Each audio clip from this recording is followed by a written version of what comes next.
दिल्ली के मालवीय नगर में हुए हादसे के बाद रेखा गुप्ता सरकार मानो नींद से जाग गई है। एमसीडी ने अवैध निर्माण के खिलाफ महाअभियान शुरू किया। अलग अलग इलाकों में बुलडोजर गरज रहे हैं। नियम ताक पर रखकर किए गए निर्माण जमींदोज हो रहे हैं और अब तो दिल्ली के ओ जोन में भी बुलडोजर एक्शन की तैयारी है, जिससे 19 कॉलोनीज में भी 15 लाख से ज्यादा घरों में रहने वालों को आशियाना छीनने का डर सता रहा है।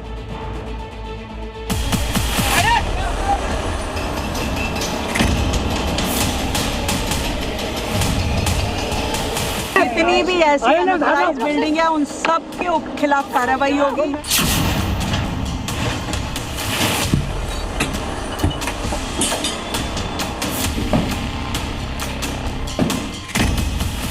शालीमार बाग गांव में बुलडोजर गरज रहा है। मालवीय नगर में बुलडोजर एक्शन हो रहा है। इटोरनी में पीले पंजे का प्रहार हो रहा है। कानपुर में भी अवैध निर्माण गिराया जा रहा है।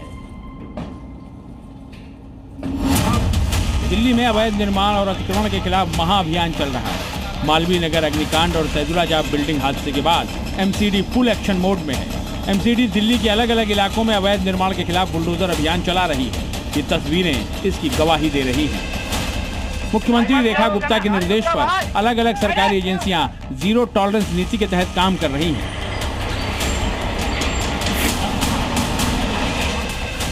इस कड़ी में बीते 6 दिनों में एमसीडी ने 94 अवैध संपत्तियों में तोड़फोड़ की है, जबकि 114 संपत्तियों को सील किया गया है।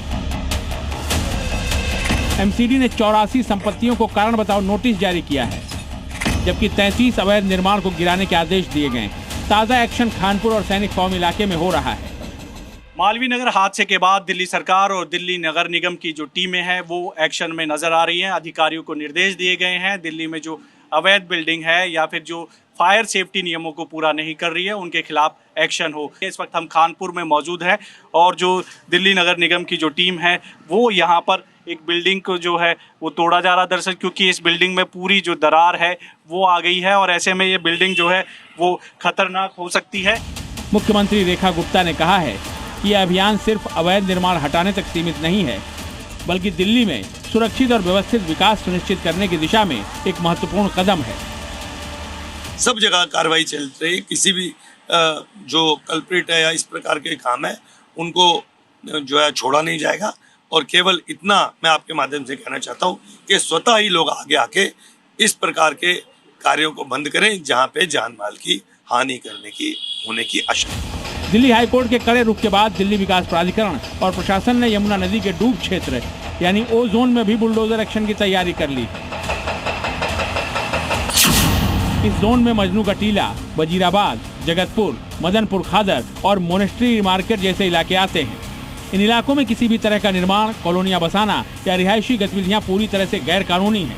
लेकिन यहाँ 94 कॉलोनियां बसी हुई हैं, जिनमें करीब 15 लाख से भी ज्यादा घर हैं और अब इनके डिमोलिशन यानी ध्वस्त किए जाने का खतरा मंडरा रहा है। यहाँ हुए अवैध निर्माण पर कभी भी बुलडोजर गरजना शुरू कर सकता है। इन इलाकों में प्रशासन की ओर से लगाए गए ओ जोन के बोर्ड लोगों की चिंताएं बढ़ा रहे हैं। उनके घरों पर भी बुलडोजर न चल जाए, इसी खौफ के बीच हजारों की संख्या में लोग सड़कों पर उतर आए हैं। 2 पीढ़ी आ गई हमारी तो यहाँ और 85 से यहाँ बच रहे हैं। जब तो कोई जोड़ा नहीं थे, खून पसीने कमाई है, कहाँ जाएंगे हम? पहले हमें खत्म करो ना, उसके बाद में कॉलोनी खत्म करो। हम लोग यहाँ बसे हुए हैं, कभी कोई दिक्कत नहीं है। अचानक बता रहे हैं ये ओजोन के बोर्ड लगाती है यहाँ पे। ये पता नहीं गवर्नमेंट करना क्या चाहती है, समझ नहीं आ रहे। गरीब आदमी रहने देगी या नहीं रहने देगी। मिलन विहार पुश्ते पर लोगों ने एक विशाल पैदल मार्च निकाला। हाथों में तख्तियां लेकर सैकड़ों महिलाएं, पुरुष और बच्चे नारेबाजी करते दिखाई दिए। कहा थी डीडीए जब 30-40 साल पहले ये मकान आए थे, जब 30-40 साल पहले लोग आए थे, जब इन्होंने अपने मकान खरीदे थे और यहाँ मकान बनाए थे, जब कहा थी डीडीए ने हाई कोर्ट के अंदर गलत वो दिया है। ये पुरानी कॉलोनी है, लाखों लोग रहते हैं। एक रात में बोल दिया कि ओ जोन है। लोग सुबह अपनी ड्यूटी करने गए तो पूरा एरिया प्राइवेट था, वो ड्यूटी करके वापस आए तो गवर्नमेंट के बोर्ड लगे हुए। हम सुबह प्राइवेट अपने मकान को छोड़ गए, आते वक्त पता चला ये सरकारी हो गए। ऐसी गुंडागर्दी नहीं चलेगी। हालांकि सीएम रेखा गुप्ता ने साफ कह दिया है कि अवैध निर्माण को लेकर सरकार जीरो टॉलरेंस नीति के तहत चल रही है और इस दौरान होने वाली कार्रवाई से एमसीडी और नगर निगम के दोषी अफसर भी बच नहीं पाएंगे। ब्यूरो रिपोर्ट, जी मीडिया।